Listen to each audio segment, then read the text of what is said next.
আসসালামু আলাইকুম ওয়া রাহমাতুল্লাহ। কেমন আছেন সবাই? আলহামদুলিল্লাহ, আল্লাহ তাআলার অশেষ মেহেরবানি। আপনারা দেশের বিভিন্ন প্রান্ত থেকে মাত্র কয়েকদিনের প্রস্তুতি, সকলের ব্যস্ততা আছে, সকলেই এখানে কেউই অবসর না।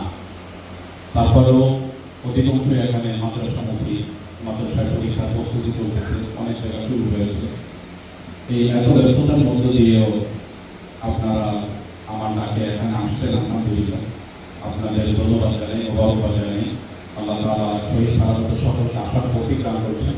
এই জন্য আমরা আলহামদুলিল্লাহ আল্লাহ তাআলার কাছে কৃতজ্ঞতা জানাই। আসলে ব্যক্তিগতভাবে আমি মানুষের সামনে কথা বলতে অত প্রস্তুত কোনো লোক না, এবং বয়ানের অঙ্গনে আমার তেমন কোনো ভূমিকাও নেই। তারপরে আপনারা সবাই আমার ইসলাম দেখতে সকলের মাথা দেখাচ্ছে বড় বড় গুলো, কারণ আমার কথা বলতেও ভয় হচ্ছে। তারপরেও আমাদের কিছু কথা বলার জন্য দায়িত্ব দেওয়া হয়েছে। অভ্যর্থনামূলক বক্তৃতার পূর্বেই জানিয়ে যেটা চাচ্ছি, যারা আমাদের এখানে দু একজন কথা বলেছেন চিকিৎসার জগৎ সম্পর্কে, এই তদবির এবং রুগিয়ার চিকিৎসার জন্য সব থেকে বড় বৈশিষ্ট্য হল নিজের মনোবলকে ঠিক করা। এই মনোবলটা ঠিক হয় আল্লাহর প্রতি তাওয়াক্কুল বাড়াইলে।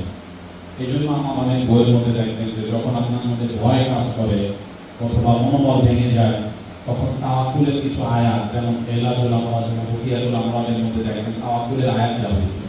ইন্নাল্লাহা ইয়াফআলু মা ইয়াশা ওয়াল্লাহু আলা কুল্লি শাইইন কাদির, এরকম কিছু শব্দ উল্লেখ করা হয়েছে। এইগুলো যখন আপনার মনোবল ভেঙে যাচ্ছে অথবা দুর্বল হয়ে যাচ্ছে, তো এই আয়াতগুলো পড়ে ছোট্ট ছোট্ট শব্দ, আপনি চিন্তা করেন যে তিনি সব কিছু করতে পারেন। এই তাওয়াক্কুল যদি পরিপূর্ণভাবে করা যায়, আপনার এই যে সকাল সন্ধ্যা আমল দেওয়া হয়েছে এগুলো যদি ছুটেও যায় আলহামদুলিল্লাহ কিছু হবে না।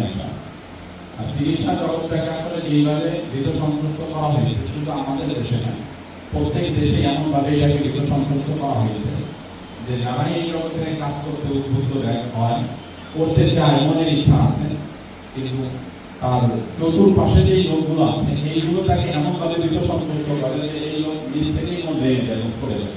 অথচ যেই লোক হৃদ সন্তুষ্ট করতেছে ওর পরিবারের আদি থেকেই পর্যন্ত একজন চিকিৎসা করে। চিকিৎসা কি সে জানি না, কিন্তু ভয় কিভাবে দেখাইতে হয় এটা সে জানে।